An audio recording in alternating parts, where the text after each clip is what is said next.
Why early Appalachian settlers originally celebrated Christmas in January. This is from Appalachian magazine, and it's on Ortho Christian, dated December 25th, 2016. Ask any of the millions of children scattered throughout Appalachian mountains what day of year Christmas is on, and you'll undoubtedly hear December 25th.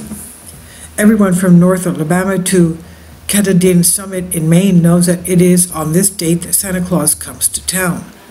Interestingly, if you had been roaming the Appalachian hillsides only a few centuries ago, the answer to this same question would have produced a far different date, January 7th. To understand why the early inhabitants of Appalachia celebrated Christmas 2 weeks after December 25th, we must first jump back in time, nearly a half century before the birth of Christ, and visit the Roman Empire. In the year 46 BC, Julius Caesar proposed a new calendar to be used throughout the entire Roman Empire. Prior to this time, the land had been relying upon a convoluted system in which years ranged from 355 days to 383 days in length and had very little in common with the tropical year. Caesar proposed a 365-day year and changed the first date of the year to January 1st, and the modern-day calendar we still use today was birthed, or at least conceived. Caesar's calendar, known as the Julian calendar, was well received and even outlived the Roman Empire that created it. By the time white settlers began exploring the Allegheny Mountains, old name for Appalachian Mountains, the Roman calendar was serving as a predominant calendar throughout Europe, the settlements in the Americas, and elsewhere. In the meantime, somewhere around the year 336 AD, December 25th began serving as a Christian observed holiday, eventually becoming known as Christmas, acting as a symbolic observance of Christ's birth.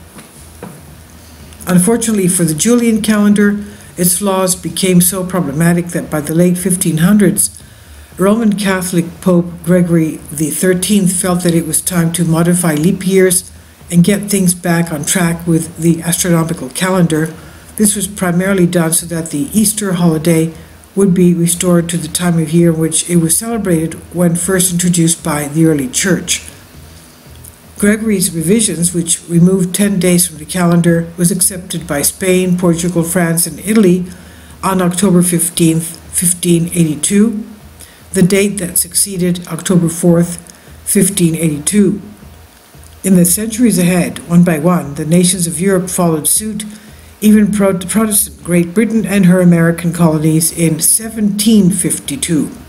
So, as you can see here, 1752 means that it was way after the Pilgrims arrived in Massachusetts.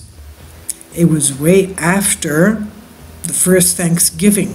Why am I coming into this now?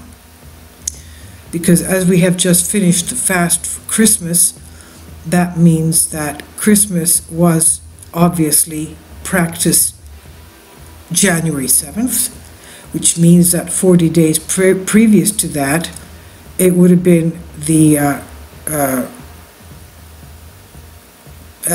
last few days of November. So it could very well be that the Pilgrims ate meat and had their dairy and had their feast, thanking the Indians who saved them by giving them food to withstand the winter, because as we know they arrived late to the new land, and they were saved by the food that was the provisions that were given to them by the Indians. Obviously they would have had a fast, and they probably started their fast after the Thanksgiving feast, which is a fast about 40 days before Christmas. So that's something that I was always wondering about, and now that we've come into this wonderful explanation, this article explaining to us that the American colonies followed suit in 1752. That's about a good 200 years after the Pilgrims arrived in America. Going back to the article, staunchly anti-Catholic, the fiercely independent Scots and Irish, who had, by the mid-1700s, began settling the Appalachians, were adamantly opposed to the notion of embracing a new calendar. A new calendar invented by Catholics and adopted by some distant government on the far side of the ocean. So they kept the old calendar, you see. That's the old calendar still being kept in the Eastern Orthodox Church, and also, of course, in many of the patriarchs, for example, in Jerusalem, in Alexandria of Egypt, in various areas of the Orthodox world, in the Holy Mount Athos, they still keep the old calendar. In other words, Christmas is celebrated on January 7th. The people of the mountains were unwilling to allow the government, quote, to steal 11 days, and quote, from their lives. Quote, Christmas had long been celebrated a couple of weeks after the winter solstice, and many people were not willing to celebrate Christmas on an earlier date, end quote, writes Tony Blair of the Mountain Eagle. Thanks to being isolated from the rest of the nation, the pioneers of Appalachia continued, quote, to celebrate Old Christmas 12 days after the December 25th celebration date set by the new calendar, end quote. The practice of celebrating Old Christmas, quote unquote, in the Appalachian Mountains continued on for generations. Nearly all of the modern Christian traditions we know today were born during the 1800s, and it was during this time that the sons of many of the Appalachian mountainsmen surrendered to celebrating on December 25th. Today, there remains a few holdouts to continue to celebrate Old Christmas in the Appalachian Hills. However, they are a dwindling number. In another generation or two, celebrating Old Christmas will be just another forgotten part of Appalachian history.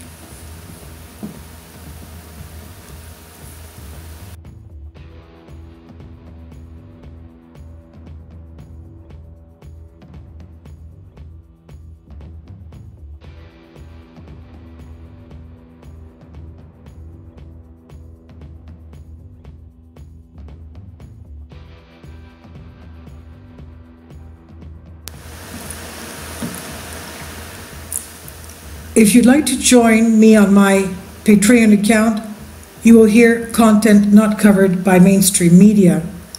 These riveting stories will be based on my research, and I will state my opinions and give my personal insight on diverse and controversial subjects and world events not covered by mainstream media, and not supported by YouTube guidelines.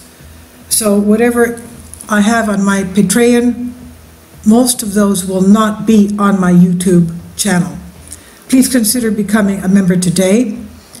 More of the most significant and important videos will be on my Patreon channel. Your support helps me to continue my research and keeps this YouTube channel alive.